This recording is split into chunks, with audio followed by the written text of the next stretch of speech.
Il a popularisé le chant lyrique auprès du plus grand nombre.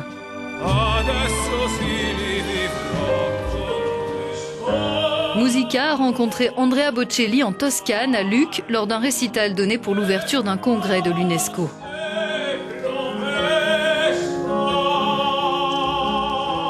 Le ténor italien n'est pas seulement l'artiste de musique classique qui a vendu le plus d'albums dans le monde, plus de 80 millions d'exemplaires. Il est aussi un humaniste engagé. En 2011, il a créé sa fondation dans un objectif multiple. Avant toute chose, lutter contre la pauvreté. Ensuite, nous avons plusieurs projets spécifiques qui ont pour but d'améliorer les conditions de vie des moins privilégiés. Nous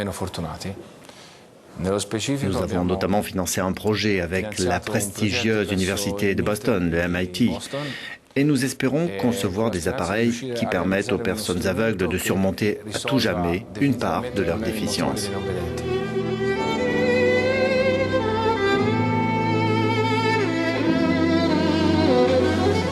Siempre que te pregunto que cuándo, cómo y dónde, tú siempre me respondes, quizás, quizás, quizás. J'ai des liens extrêmement forts avec mon pays, mes racines, ma langue, mes amis, l'Italie en général. Et quand je suis à l'étranger, tout me manque. Mi manca tutto.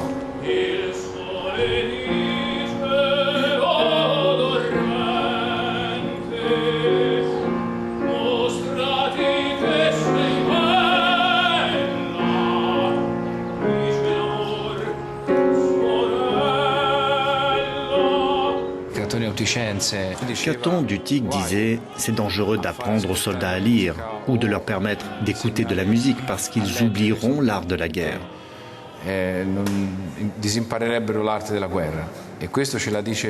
Et ça en dit long sur la capacité de l'art et de la culture en général à rendre la société moins violente et plus humaine.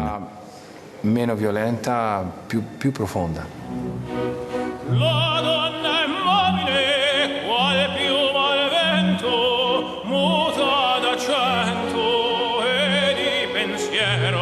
Quant à ceux qui lui reprochent ses choix musicaux, voici ce qu'Andrea Bocelli leur répond. Il y a quelqu'un qui m'a énormément inspiré et qui a été un modèle pour moi, c'est le chanteur d'opéra Franco Corelli. Quand on lui posait des questions techniques comme « Vous considérez-vous plutôt comme un ténor dramatique ou comme un ténor lyrico spinto ?» il avait l'habitude de dire « J'aimerais simplement être considéré comme une voix. » Mi piace essere considerato una voce. Tu che puoi creare con la tua voce, tu pensi i pensieri della gente, poi di Dio c'è solo Dio. Pour moi, ce qui est le plus essentiel, c'est de faire de mon mieux et d'être un exemple d'homme, de bonne volonté pour mes enfants. Soprattutto ai miei figli un esempio di uomo di buona volontà. Et chaque jour, je me bats pour essayer d'être un peu moins attaché aux choses éphémères qui n'ont pas de réelle valeur et que nous laissons derrière nous.